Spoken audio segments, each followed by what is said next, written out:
Dear student, आज हम बात करेंगे कक्षा 11 के first chapter some basic concept of chemistry, जिसमें आज हमारा टॉपिक है मापन में परिशुद्धता तथा यथार्थता,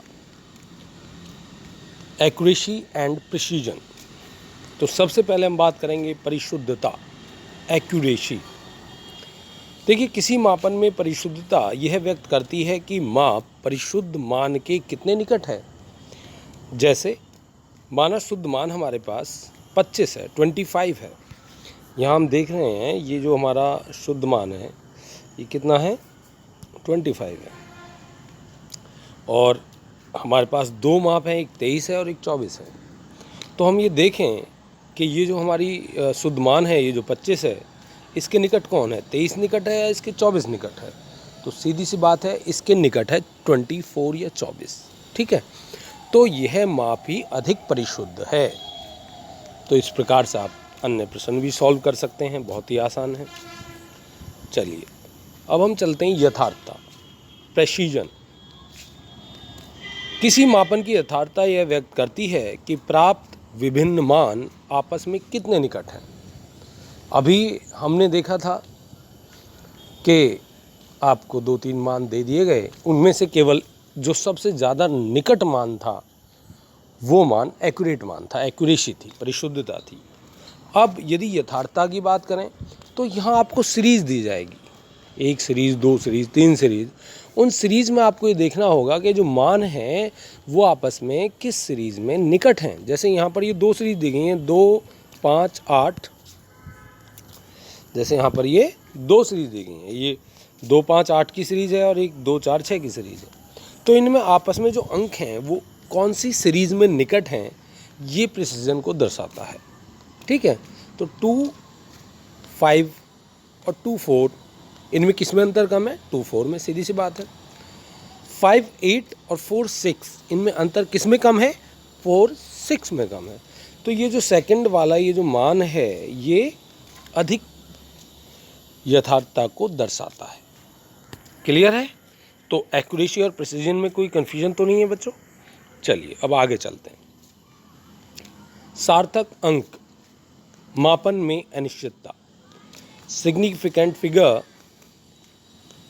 और अनसर्टेनिटी इन मेजरमेंट। देखिए, सार्थक अंक एक इम्पोर्टेंट चीज़ है, इस पर से प्रश्न आ जाते हैं और आपको इसके बारे में पता भी होना चाहिए। तो इसे स्टार्ट करने से पहले कुछ महत्वपूर्ण बिंदु हैं जिनके बारे में बात कर लेते हैं। देखिए, यदि कुछ न बताया गया हो तो अंतिम अंक में सदैव +1 या -1 की अनिश्चितता होती है, यानी या तो एक अंक अधिक या एक अंक कम की अनिश्चितता ज़रूर होती है। जैसे यहाँ पर ये अंक हमने लिया 25.81। अब यदि इस अंक की बात करें तो इसके दो पहलू हैं, एक निश्चित और एक अनिश्चित। यानी इसमें निश्चित अंक है और एक अनिश्चित अंक है। यहाँ बताया कि जो सबसे अंतिम अंक होता है वो अनिश्चित होता है। तो इस 25.8 निश्चित हो गया आपका, और इसमें जो 1 है वो अनिश्चित अंक हो गया। ठीक है, अब हम बात करते हैं सार्थक अंक की, सिग्निफिकेंट फिगर। देखिए, किसी मापन में उपस्थित सभी अंक जो निकट रूप से ज्ञात होते हैं, निश्चित रूप से ज्ञात होते हैं, कोई भी मापन है उसके वे अंक जो निश्चित रूप से ज्ञात होते हैं सार्थक अंक कहलाते हैं। किसी भी माप में जो भी अंक निश्चित रूप से ज्ञात होंगे वो क्या कहलाएंगे, सार्थक अंक कहलाएंगे। इसी चीज़ को 2-3 बार आप रिपीट करें तो आपको ये सारी डेफिनेशंस लर्न होनी चाहिए, क्योंकि खाली यही नहीं है कि सार्थक अंक में से न्यूमेरिकल प्रॉब्लम आ सकती है, कभी कभी डेफिनेशंस भी पूछ ली जाती हैं 1-1 नंबर में। अथवा वे अंक जो किसी मापन की गणितीय मापन शुद्धता को निर्धारित करते हैं सार्थक अंक कहलाते हैं।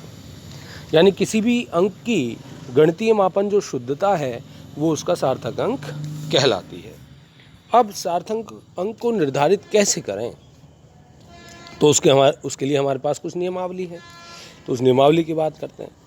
सार्थक अंकों का निर्धारण, ये बड़ी कुछ महत्वपूर्ण पॉइंट हैं जिनके द्वारा आप विभिन्न सार्थक अंकों को निकाल सकते हैं कि इस अंक में कितने सार्थक अंक हैं। तो इसमें सबसे पहला है,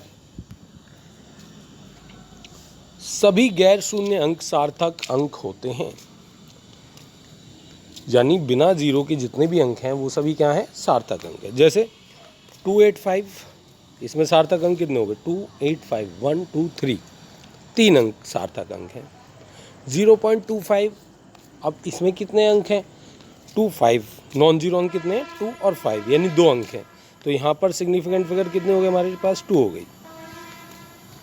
इसी प्रकार अब हमारे पास दूसरा बिंदु है।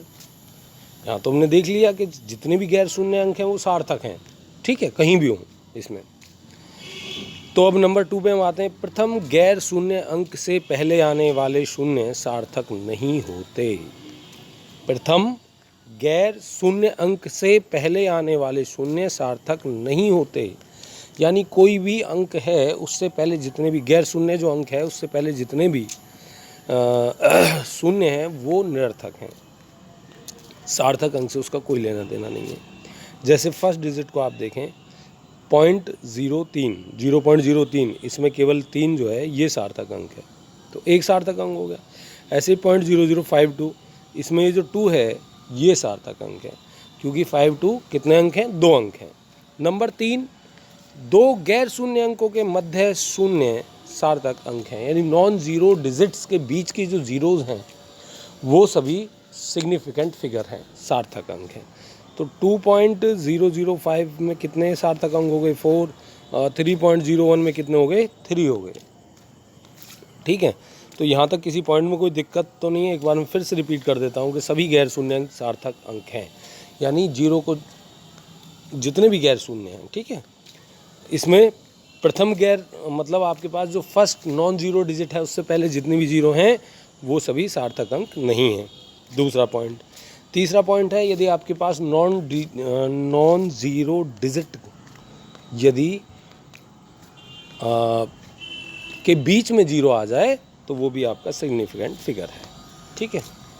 चलिए अब नेक्स्ट पॉइंट की बात करते हैं। नंबर 4 बड़ा इंपॉर्टेंट पॉइंट है, कन्फ्यूजिंग भी लग सकता है आपको, लेकिन कन्फ्यूजन इसमें है नहीं कुछ भी, उसे अभी क्लियर कर देंगे।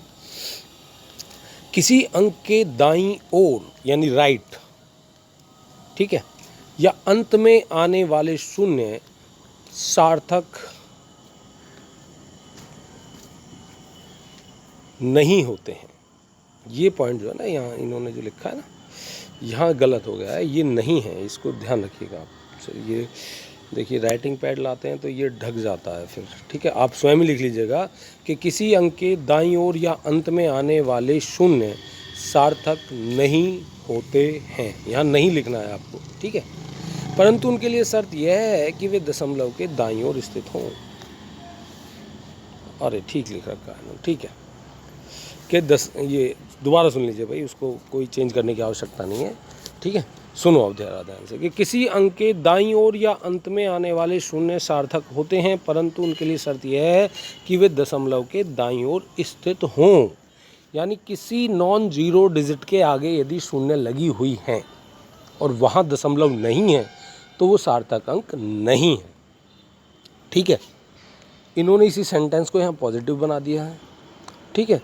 इन्होंने कहा है कि वो सार्थक अंक हैं बशर्ते वहाँ दशमलव लगी हो, यानी यदि यहाँ दशमलव नहीं है, जैसे यहाँ पहला एक फर्स्ट एग्जाम्पल यदि आप देखें 100, यहाँ 100 देखें तो यहाँ कोई दशमलव नहीं है, तो इसलिए केवल 1 को यहाँ पर सार्थक अंक माना गया है।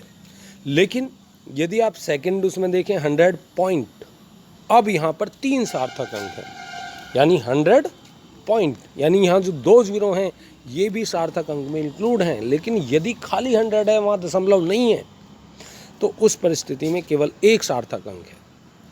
थर्ड में देखें आप 100.0, तो टोटल डिजिट कितनी होगी? 1 2 3 4, तो सार्थक अंक भी हमारे पास 4 हो गए।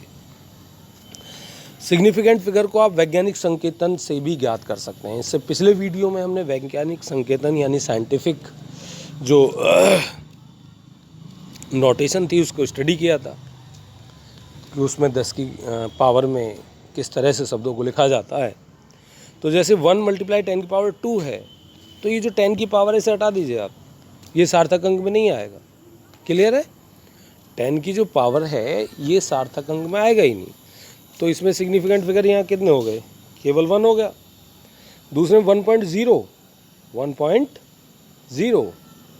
तो इस कंडीशन में कौन हो गया?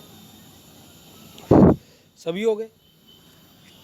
तो 1.0 का मतलब 2, ठीक है। और इससे नेक्स्ट में देखें 1.00 यानी 3 अंक हो गए, तो 3 सिग्निफिकेंट फिगर हो गए।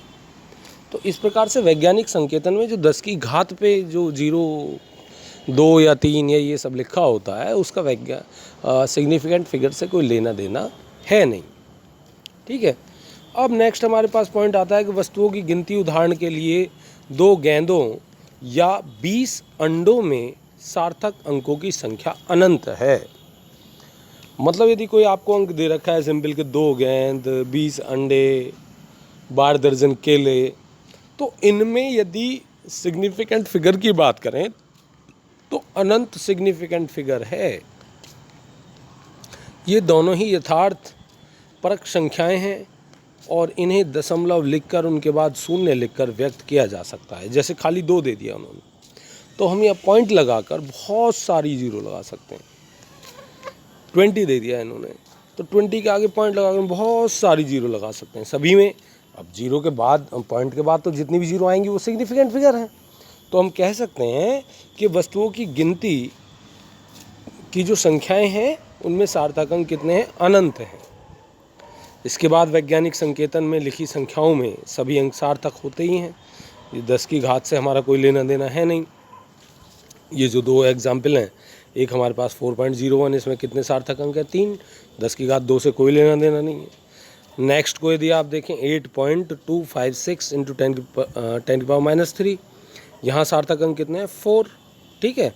तो इस प्रकार हम देख रहे हैं सार्थक अंकों की संख्या के जितने भी नियम हैं वो सभी नियम यहाँ हो चुके हैं। इस वीडियो को आप 2-3 बार ज़रूर देखें, क्योंकि ये एक न्यूमेरिकल प्रॉब्लम से संबंधित वीडियो है और इसको यदि आप देखेंगे तो बहुत सारी प्रॉब्लम्स आप सॉल्व कर सकते हैं। जैसे यहाँ पर लिख के निम्नलिखित मापनों में सार्थक अंकों की संख्या बताइए। जैसे हमारे पास यहाँ ए है, ये पहला ए देखिए आप, 4.25 देखिए आप, तो इसमें सार्थक अंक कितना है? 3 है। 5.178 टोटल संख्या कितनी? 1 2 3 4, तो सार्थक अंक कितने हो गए? 4। इसी प्रकार से सी देखिए आप। देखिए जब भी आप सार्थक अंक यहाँ से देखें, आप पहले तो वीडियो में इस पार्ट को, वीडियो को ना देख के आप लिख लें। ठीक है, मैं लिखने का टाइम दे रहा हूँ, आप उतार लें ज़रा। इस वीडियो को पॉज करके आप केवल इस वाले पोर्शन को उतार लें और आगे के सार्थक अंक आप स्वयं लिखें और फिर इस वीडियो से आप मैच करें, तो आपको ज़्यादा लाभ होगा। ठीक है, मतलब कहने का ये है कि ये जो वीडियो है ये आपके लिए बना है और यदि आपकी समझ में आता है तो ये वीडियो का जो उद्देश्य है वो सार्थक हो जाता है। लेकिन यदि आपकी समझ में नहीं आता है तो फिर इस वीडियो का उद्देश्य अपने आप में बेईमानी हो जाता है। ठीक है, बड़ी मेहनत से तो ये वीडियोस जनरेट होते हैं। तो देखिए आप, इसमें सी में कितने सार्थक अंक हो गए? 2 हो गए। डी में यदि आप देखें 4.900 सभी सार्थक अंक हैं। यहाँ देखें ई में केवल 5 जो है वो सार्थक अंक है, यानी एक सार्थक अंक है। क्यों है? क्योंकि उससे पहले जितनी भी जीरो है सब बेकार। समझ में आ गई बात? वो यहाँ सिग्निफिकेंट में काम नहीं करेगी, तो एक सार्थक अंक है। एफ में देखेंगे आप तो 9 से पहले जितनी जीरो सब सार्थक अंक में नहीं मानी जाएंगी, तो यहाँ सार्थक अंक कितना है? 1 है। अब आप जी में देखें 6.007, यानी 2 नॉन जीरो जो डिजिट्स हैं उनके बीच में जो जीरो आ रही हैं वो सभी क्या हैं? क्या हैं वो सभी? कोई महत्व नहीं है उनका। तो टोटल आपके पास जो अंक है वो कितना आ गए हैं? 4 हैं। अब आपके पास एच को देखें आप तो यहाँ कितने अंक आ गए हैं भाई? यहाँ देखिए नॉन जीरो डिजिट कहाँ शुरू हुई? 6 से हुई है, तो हमारे पास टोटल सार्थक अंक कितने हो गए? 3 हो गए। तो इस प्रकार से आप सार्थक अंक को ज्ञात कर सकते हैं। नेक्स्ट में यदि आप देखें 204,000, आपको ये मैंने बताया था यदि दशमलव नहीं है तो उसके बाद के जितने भी जीरो हैं वो बेकार हैं। तो 204 ही सार्थक अंक को रिप्रेजेंट करेंगे, यानी यहाँ सार्थक अंक की संख्या होगी 3। और इसको हम साइंटिफिक नोटेशन में कैसे लिख सकते हैं? 2.04 × 10⁻³ ये 2.04 × 10⁻, सॉरी 2.204 × 10⁻³ तो ये 3 अंक है हमारे पास। ठीक है, साइंटिफिक नोटेशन नहीं है, नॉर्मल लिखा हुआ है। तो हमारे पास ये 3 अंक हैं जिनके सार्थक अंक कितने हो गए? 3 हो गए। क्लियर? इसके बाद 6.023 × 10⁻23 23 से तो हमारा कोई लेना देना है नहीं, 6.023 में कितने डिजिट हैं? 4। अब नीचे उन्होंने दे दिया 20 पेन, 12 दर्जन केले। इनमें सिग्निफिकेंट फिगर यदि वो पूछने लगे तो आपको सीधा सीधा अनंत लिखना है और कुछ नहीं लिखना है। ठीक है, तो इस प्रकार सार्थक अंक पे से लगभग आपके पास काफ़ी प्रॉब्लम हो गई हैं और आप अपनी बुक से ज़रूर कर लें। अब हम बात करते हैं अनिश्चित अंकों का निश्चित अंकों में निर्धारण। अनिश्चित अंकों का निश्चित अंकों में निर्धारण। देखिए, इस वीडियो कुछ ज़्यादा बड़ा हो जाएगा, तो मैं समझता हूँ आज आप सिग्निफिकेंट फिगर तक ही रहने दें और अपनी स्लाइड को यहीं समाप्त कर लेते हैं। तो दिक्कत हो जाएगी थोड़ी सी, क्योंकि ज़्यादा बड़ा जो वीडियो है फिर वो अपलोड होने में थोड़ी सी उसको दिक्कत आती है। तो हम अपनी ये जो वीडियो है इसको यहीं सिग्निफिकेंट फिगर तक ही समाप्त कर लेते हैं और इसको आप बहुत ही ध्यान से पढ़ें और लिखें, अपनी नोटबुक में नोट करें। ठीक है, और इस वीडियो को लाइक ज़रूर करें और इसके कमेंट बॉक्स में अपनी उपस्थिति ज़रूर दर्ज करें। मैं हर वीडियो के कमेंट्स बॉक्स में जितनी भी कमेंट्स आती हैं, अब कमेंट्स बॉक्स में अपना नाम ज़रूर लिखें। ठीक है, यस सर लिख के अपना नाम ज़रूर लिखें, जो कि आपकी उपस्थिति को दर्ज करता है। धन्यवाद।